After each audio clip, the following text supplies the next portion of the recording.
les versets. Hein? Exode noté, hein, chapitre 12, verset 5. On lira 29 à 31. Et puis 33, on va sauter. On lira également 37. On va encore sauter. On lira 42. Donc on va s'arrêter là. Donc on va sauter pour gagner du temps. Alors lis-moi, mon bien-aimé, les versets 5 d'abord. Qu'est-ce qui est dit là-bas?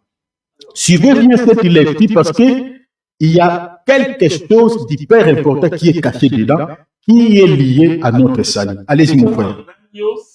On dit, le Seigneur est en train d'ordonner aux enfants d'Israël, avant de faire l'exode, le Seigneur est en train de leur dire ici, si vous voulez quitter l'Égypte, regardez les choses que je suis en train de vous dire, ce que vous devez faire. Prenez un agneau, mais cet agneau que je suis en train de vous dire de prendre doit être un agneau qui n'a pas de défaut. Physiquement comme ça, le Seigneur leur dit, donc prenez un agneau qui n'a pas de défaut, c'est-à-dire qui n'est pas infirme, qui n'est pas manchot, qui n'a pas l'oreille coupée, vous comprenez? C'est-à-dire un agneau qui est complet, c'est-à-dire qui est normal en fait, qui n'a pas une infirmité. Or, les défauts ici, dans les langages spirituels, expliquent seulement les péchés. Tout simplement. Parce que dans la parole de Dieu, l'apôtre Paul, si vous lisez, je crois, dans l'épître de Timothée, l'apôtre parle des infirmes qui sont au milieu de nous, des aveugles. Vous comprenez? Des boités. Vous comprenez? Ce n'est pas des boités dans le sens physique, ce n'est pas des aveugles dans le sens physique. Or, des infirmes sur le plan spirituel, ce sont des gens qui vivent dans le péché. Prenons par exemple ce que le Seigneur dit à l'église de Laodicée. Il dit, tu ne sais pas, tu es aveugle, tu es nu. Vous comprenez? C'est ça ce que le Seigneur dit à l'église de Laodicée. Mais physiquement, est-ce que cette église-là, il y avait des aveugles? Nous disons non. Est-ce que cette église-là, il y avait des infirmes physiquement? Nous disons non. Mais l'aveuglement dont le Seigneur parlait, ou l'infirmité dont le Seigneur parlait par rapport à cette église, était liée à la spiritualité. Est-ce que vous voyez cela? C'est pour ça que j'ai dit toujours aux enfants de Dieu, c'est très dangereux de lire la Bible de manière littérale et de la comprendre de manière littérale. C'est ça ce que l'apôtre Paul dit dans le l'épître de 1 Corinthiens plutôt chapitre 2, verset 13, il dit, nous employons les langages spirituels pour des choses spirituelles. Vous comprenez? C'est-à-dire, la Bible, quand on lit, quand on interprète la Bible, on emploie un langage spirituel. C'est-à-dire, quand vous voyez dans la Bible, on parle des aveugles, on parle des boités, bien aimés, ne le prenez pas d'abord au sens littéral. Non. Parce que quand le Seigneur dit à l'église de Laodicée que vous êtes des aveugles, mais même quand il disait aux pharisiens, vous êtes des sourds. Mais attendez, les pharisiens physiquement comme ça, attendez bien, écoutez ce que le Seigneur disait. Mais le Seigneur dit que vous êtes des sourds. La sourdité dont le Seigneur parlait, ce n'était pas physique, mais c'était au sens spirituel, c'est-à-dire parce qu'il ne comprenait pas les choses de l'esprit, n'avait pas des oreilles pour comprendre le langage du Seigneur. Alors, ici, on dit que l'agneau qui n'a pas de défaut, c'est-à-dire, le Seigneur est en train de dire, vous allez prendre un agneau qui est normal, qui n'a pas d'infirmité. Physiquement, l'Israël avait récupéré un agneau qui n'avait pas de défaut. Mais laisse-moi nous dire que ces choses étaient prophétiques. Parce que l'agneau dont on parle ici, il était question parce que nous sommes dans l'ombre. Mais dans la réalité, cet agneau, c'était l'image du Seigneur Jésus-Christ. Parce que quand Jésus est venu, quand il était né, quand il était venu pour se faire baptiser, c'est Jean-Baptiste. Jean, il a présenté Jésus-Christ en tant qu'un agneau, vous comprenez, qui ôte le péché, qui est venu pour sauver l'humanité de ses péchés. Est-ce que vous comprenez? Or, Jésus-Christ en tant qu'agneau, il était aussi un agneau sans défaut. Or, les défauts ici, c'est le péché. Jésus-Christ disait aux pharisiens, aux scribes, il dit, qui d'entre vous ici peut me convaincre du péché? C'est-à-dire, en lui, il n'y avait pas de péché. Il dit, le prince de ce monde vient, mais il n'y a rien de lui en moi. Jésus-Christ, il était saint. Est-ce que vous voyez cela? C'est ça le péché. Donc, l'agneau dont on parle ici, l'agneau sans défaut, souffrez un peu, je suis dans la révélation, mais je descendrai dans la doctrine. C'est-à-dire, on parlait du péché. Continuez, mon frère, continuez. On dit sans défaut, puis on dit quoi? Mal. Nous sommes dans le verset 5. On dit âgé d'un an. L'âge de la... Bien-aimé, suivez bien la lecture, soyez comme des berriens.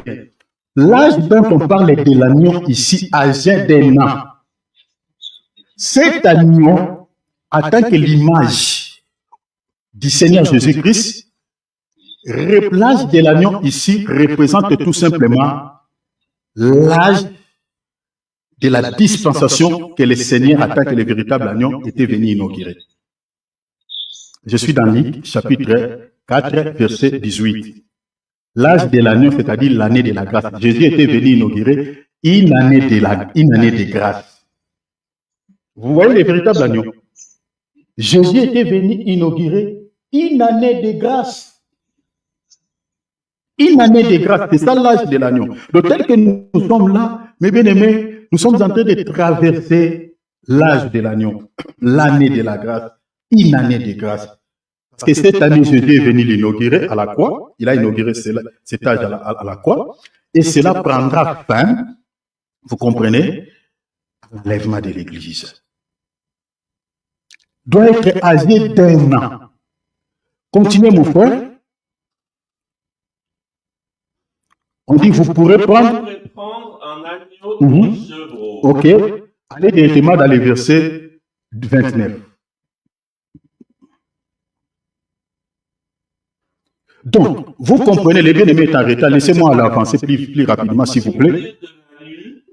Au milieu de la nuit, l'Éternel frappa tous les premiers-nés dans le pays d'Égypte. Donc, la Bible dit ici qu'au milieu de la nuit, l'Éternel frappa, soulignez la nuit, s'il vous plaît, bien-aimés, je vous en supplie, nous sommes dans l'enseignement. La vie est cachée dans ces choses. La Bible dit au milieu de la nuit. Posez-vous la question, pourquoi le Seigneur n'avait-il pas accordé la délivrance à son peuple pendant la journée, mais la nuit? Pourquoi la nuit? Bien-aimés, tous ces détails, c'est important par rapport à nous, parce que la vie éternelle est cachée dans ces choses. Ces choses étaient prophétiques par rapport à notre salut. C'est ça ce qui est dit dans Colossiens chapitre 2, versets 16 à 17, que ces choses étaient l'ombre, c'était l'ombre des choses à venir. La réalité de tout ce que nous sommes en train de lire ici s'est accomplie dans la vie de notre Seigneur et Sauveur Jésus-Christ. Retenez que je vous avais dit ici que dans la Bible, nous avons au moins 4 temps. Nous avons le temps du matin. Le temps du matin est exclusivement pour les enfants d'Israël parce que l'ancienne alliance a été inaugurée le matin. Je suis dans Exode chapitre 24. Lisez à partir du verset 1er jusqu'au verset 4. L'Israël, Dieu avait ordonné, en fait, Moïse avait inauguré l'ancienne alliance le matin. Vous pouvez lire également Jérémie chapitre, chapitre 25, verset 4. La Bible dit, c'est dès le matin que Dieu a envoyé ses serviteurs, les prophètes, à la nation d'Israël. Vous comprenez? Dès le matin. Donc, le temps du matin, c'est le temps d'Israël. Et le deuxième temps que nous retrouvons dans la Bible, c'est le temps de midi. Le temps de midi, c'est la dispensation qui sépare la dispensation de la loi et la dispensation de la grâce. Dans un autre langage, ça parle de la mort du Seigneur Jésus-Christ. Parce que la Bible dit dans Galates chapitre 4, verset 4, Jésus-Christ est né sous la loi pour nous conduire vers la grâce, nous racheter. Donc, c'est-à-dire, la croix, c'est le milieu. La croix, même si vous lisez Romains chapitre 10, verset 4, la Bible dit Jésus-Christ est la fin de la loi. Or, la loi prend fin à la croix de Golgotha. La mort de Jésus-Christ a mis fin à la loi. Vous comprenez? Et si vous regardez bien les textes, Jésus-Christ était mort à midi pile. À midi. Lisez la mort de Jésus, lisez même, je crois, Luc chapitre 21, vous allez voir ça. Jésus était mort à midi pour attester que je suis venu inaugurer une nouvelle ère, une nouvelle dispensation. Donc midi, c'est la dispensation qui sépare la dispensation, au fait, le temps qui sépare la dispensation de la loi et la dispensation de la grâce. Et la deuxième notion du temps que nous retrouvons dans la Bible, la troisième notion plutôt, c'est le temps du soir. Le temps du soir, c'est le temps de l'Église. Apocalypse chapitre 1er. Jésus-Christ est au milieu de 7 chandeliers d'or. Les 7 chandeliers, c'est l'Église, c'est l'image de l'Église. voyez, c'est au temps d'histoire qu'on allume les chandeliers. Or, Jésus-Christ, c'est la lumière. Regardez même le jour de la Pentecôte, les Saint-Esprit pour attester que c'est le temps d'histoire. Il était descendu au milieu c'est-à-dire au milieu des enfants d'Israël, ou au milieu des apôtres, pardon, qui était la première église qui était dans la chambre haute sous une forme de lampe de feu. L'Esprit de Dieu était descendu sous une forme d'une lampe pour éclairer l'église. Acte chapitre 2, lisez cela. Vous comprenez? Donc, c'est-à-dire, le temps d'histoire, c'est le temps de l'église. C'est le temps où on allume la lampe. Mais nuit, c'est le temps qui, au fait, la nuit, si vous voulez, parce que la nuit dont on parle ici, si vous lisez à partir du verset 29, je suis effectivement dans le verset 29, le milieu de la nuit ici, c'est le temps qui sépare 2 jours, qui sépare la fin des temps d'un jour et qui est le début du temps d'un autre jour. Ici, je suis en train d'expliquer la fin des temps de l'Église et le début des temps pour la nation d'Israël. Parce que la parole que nous écoutons, cette parole va retourner en Israël. Voilà pourquoi on parlait de la fin des temps de l'Église. Or, la fin des temps de l'Église, c'est ça le milieu de la nuit. C'est ça minuit. C'est-à-dire la porte de la grâce va se refermer et l'Israël qui est tombé dans l'endurcissement, dans l'incrédulité, parce que l'Israël est abandonné à cause de son péché. Vous connaissez, j'avais prêché ça ici. Cette grâce, Dieu n'a pas abandonné définitivement son peuple, mais cette grâce qui est encore en nous va retourner en Israël selon quelle écriture, selon Zacharie chapitre 12, lisez tous les chapitres. La Bible dit Dieu va déverser sur son peuple l'esprit de grâce. C'est-à-dire, l'esprit de grâce qui est avec nous va aller faire encore un travail à la nation d'Israël. C'est ça ce qui veut dire le milieu de la nuit. Je vous renvoie même dans l'évangile de Matthieu chapitre 25. Quand Jésus parle de la parabole des 10 vierges, la Bible dit au milieu de la nuit, une voix qui cria. Est-ce que vous voyez aller à sa rencontre? C'est ça la fin des temps de l'Église. L'Église va partir en enlèvement. C'est-à-dire c'est le temps où l'époux vient chercher sa femme. C'est ça le milieu de la nuit. Alors ici, on dit qu'au milieu, bien aimé Philippe, je continue pour aller vite. Au milieu de la nuit, l'Éternel va faire quoi? Va frapper. Va frapper. Donc le milieu de la nuit ici par rapport à nous l'Église, c'est la fin des temps de l'Église. Parce que l'Israël va faire l'exode, va quitter l'Égypte pour aller où? Pour aller au pays de Canaan. Bien aimé, laisse-moi nous dire, depuis que le Saint-Esprit était descendu, jusqu'à aujourd'hui, nous sommes toujours minuit. Ce qui veut dire que nous sommes à la dernière ère, à la fin des temps. Qu'est-ce qui me pousse à dire cela? Lisez Joël chapitre 2, verset 28, et lisez Actes des Apôtres chapitre 2, je crois verset 15. L'apôtre Pierre, il était en train de répéter la prophétie de Joël lorsque le Saint-Esprit était descendu. Il dit, c'est ça ce qu'a dit Joël, que dans les derniers temps, je répandrai de mon esprit sur toute chair. Vous comprenez? C'est-à-dire, lorsque le Saint-Esprit était descendu ce jour-là, l'apôtre Pierre, par le Saint-Esprit qui était avec lui, il a compris que ce que Joël avait prophétisé, que dans les derniers temps, cette prophétie vient de s'accomplir aujourd'hui. C'est-à-dire, les derniers temps commencent depuis que le Saint-Esprit était descendu jusqu'à aujourd'hui, mais bien aimés, nous sommes à la fin des temps. Donc, c'est-à-dire, le Seigneur Jésus-Christ peut revenir à tout moment. Nous sommes toujours au milieu de la nuit. C'est pour cela que vous êtes en train de voir sur le plan géopolitique, mais bien aimés, les choses s'accélèrent comme pas possible. Le diable sait qu'il n'a plus de temps. Lisez Apocalypse, parce que beaucoup de gens peut-être vont dire, est-ce que le diable connaît la notion du temps? Oui, le diable connaît la notion du temps. Le diable lit aussi la Bible, il a aussi la connaissance. Lorsqu'il était venu s'attaquer au Seigneur, il était venu avec les Écritures. Il connaît aussi les Écritures. Même dans Apocalypse chapitre 12, la Bible, l'ange qui cria d'une voix forte, il dit, le diable est descendu vers vous, les habitants de la terre, animé d'une grande colère. La Bible dit quoi? Sachant qu'il a plus de temps. Est-ce que vous voyez, le diable connaît la notion du temps. Sauf que les chrétiens, les enfants de Dieu, ne connaissent pas. Beaucoup ne connaissent pas. Même les ministres de Dieu ne connaissent pas. Ils ne savent pas que le temps auquel nous sommes en train de traverser actuellement dans le monde, ce temps ici, n'est pas à notre avantage. Ce temps touche à sa fin, le temps de l'Église touche à sa fin. C'est le temps de préparer les enfants de Dieu. Ce n'est pas d'emballer les enfants de Dieu dans des messages qui touchent la chair. C'est le temps de préparer l'épouse à la rencontre de son époux. beaucoup des enfants, beaucoup de serviteurs de Dieu nous embarquent dans des distractions. Et le Seigneur dit, errez, serviteurs qui donnent la nourriture au temps convenable. Le temps auquel nous traversons, ce n'est plus le temps de pouvoir distraire les enfants de Dieu, mais préparer l'épouse du Seigneur à la rencontre de l'époux. Regardez les Illuminati. Ils savent, ils accélèrent les choses. Regardez tous les désordres que nous avons actuellement dans le monde. Regardez tous ces troubles, mes bien-aimés. Regardez les tremblements de terre. Dernièrement, il y avait les tremblements de terre qui a fait couler beaucoup d'encre à Birmanie. Mais aujourd'hui, là, il y a eu encore un tremblement de terre qui a fait couler beaucoup d'encre à Turquie. Est-ce que nous, les chrétiens, quand nous sommes en train de voir ces choses, devons-nous, mes bien-aimés, rester dans des distractions? Mais ce sont des prophéties qui s'accomplissent. Matthieu 24, qu'est-ce que le Seigneur a dit? Quand vous verrez toutes ces choses, sachez-le que je suis proche à la porte. Donc, quand on voit ce tremblement de terre qui est en train de frapper le monde, les guerres, ça et là, l'Ukraine et la Russie, on regarde au Moyen-Orient, Hezbollah, vous prenez Palestine, Israël, vous regardez en RDC, la tension monte partout. Moi, je suis les informations tous les jours. Mais bien aimé, le monde n'est pas dans la paix.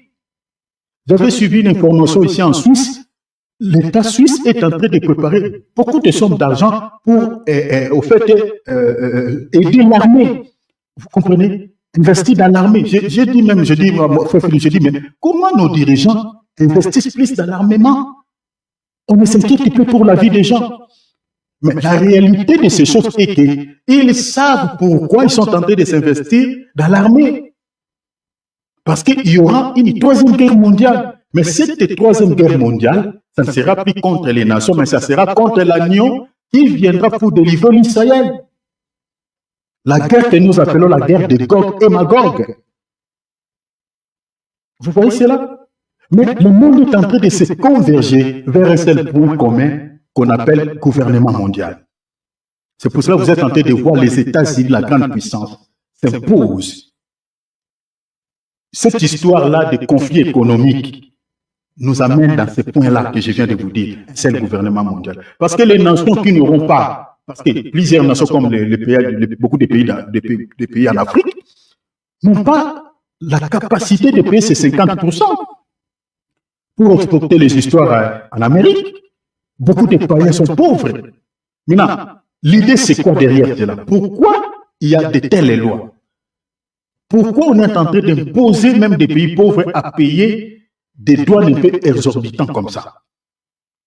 Après cela, ils vont maintenant s'imposer, ils vont dire, bon, comme vous n'avez pas la possibilité, bon, regarde ce que nous sommes en train de vous proposer. On va s'imposer, un seul gouvernement. Je nous ai dit tout à l'heure là que l'antichrist sortira de là. L'envoyé spécial du président Trump, cet envoyé spécial là de l'Afrique et de l'Asie là, c'est un juif. C'est un juif, c'est, au fait, comment on dit en français? C'est Bokilo à Trump, en français aussi, on dit quoi? Bien, Alex, qu'est-ce qu'on dit? Au fait, le monsieur là, sa fille, au fait, le monsieur là, son fils, c'est le gendre de Donald Trump. L'envoyé spécial de Donald Trump en Afrique et puis en Asie. Son fils est marié avec la fille de Donald Trump. C'est un juif. Donc, je suis allé là-bas pour nous dire que nous sommes déjà au milieu de la nuit. Donc, dans le verset 29, on dit au milieu de la nuit, l'Éternel frappe. Il a frappé tous les premiers-nés dans les pays d'Égypte, mais je prends directement le verset 30. La Bible dit, Pharaon s'éleva de nuit, lui et tous les serviteurs et tous les Égyptiens, et il y eut de grands cris en Égypte, car il n'y avait point de maison où il n'y eut un mort. Verset 31, dans la nuit même, Pharaon appela Moïse et Aaron, et leur dit, levez-vous, sortez du milieu de mon peuple, vous et les enfants d'Israël, allez servir l'Éternel comme vous l'avez dit. Je saute le verset 33. Les Égyptiens pressaient le peuple et avaient hâte. Vous voyez, on dit avaient hâte. Et de les renvoyer du pays, car ils disaient nous périrons tous. Pourquoi les Égyptiens les précipitaient par précipitation rapidement de quitter l'Égypte? Rappelez-vous, dans Genèse toujours 12, verset 5, vous descendez un peu, le Seigneur avait recommandé aux enfants d'Israël de manger l'agneau à la hâte. Vous voyez le pourquoi? C'est ça. Donc le Seigneur savait que les mouvements que vous êtes, c'est pour cela dans la Bible, bien aimé, ne négligez pas les symboliques. Ne négligez pas. C'est-à-dire l'acte là qu'ils étaient en train de poser, de manger l'agneau à la hâte, le Seigneur voyait que leur délivrance se fera aussi à la hâte. Je suis en train de prophétiser à la vie de quelqu'un. Tous tes ennemis qui ont bloqué quelque chose dans ta vie te relâcheront aussi à la hâte. Parce que la délivrance arrive. Je parle à toi, ma sœur, je parle à toi, mon frère. S'il y a quelque chose qui est retenu captif entre les mains de Pharaon, parce que Pharaon, c'est aussi ces sorciers-là, Pharaon, c'est aussi ces démons-là qui compliquent ta vie dans ces domaines-là. Mais il va te relâcher à la hâte.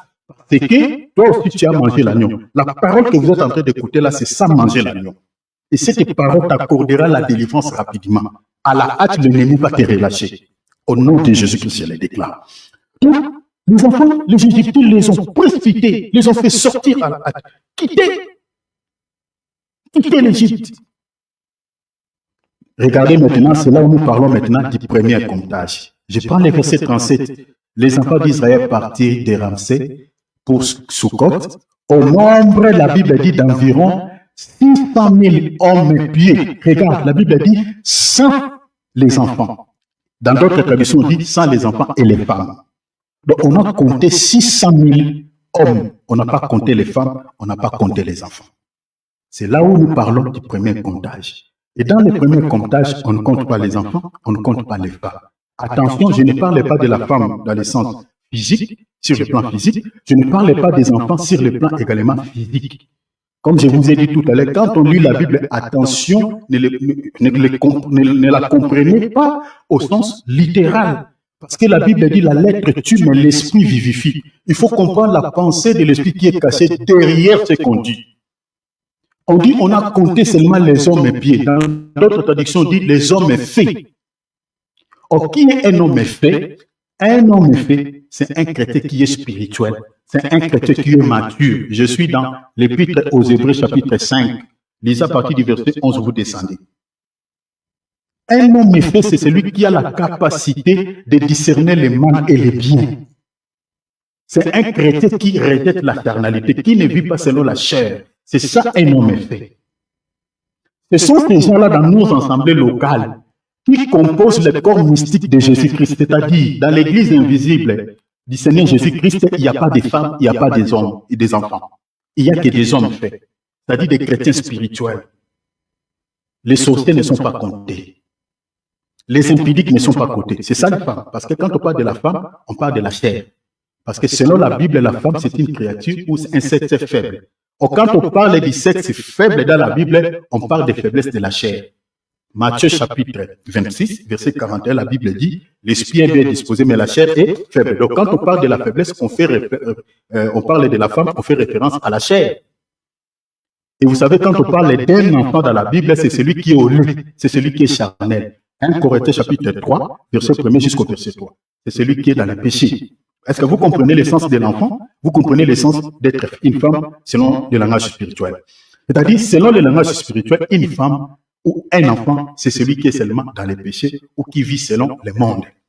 C'est-à-dire, dans nos assemblées-là, on peut être une assemblée, par exemple, de 1000 personnes, de 2000 personnes, mais parmi les 2000-là, l'homme de Dieu peut frapper le thorax, ça peut dire vraiment, l'église est remplie, il est dans la joie, il y a beaucoup d'offrandes, et vraiment il y a beaucoup de dîmes.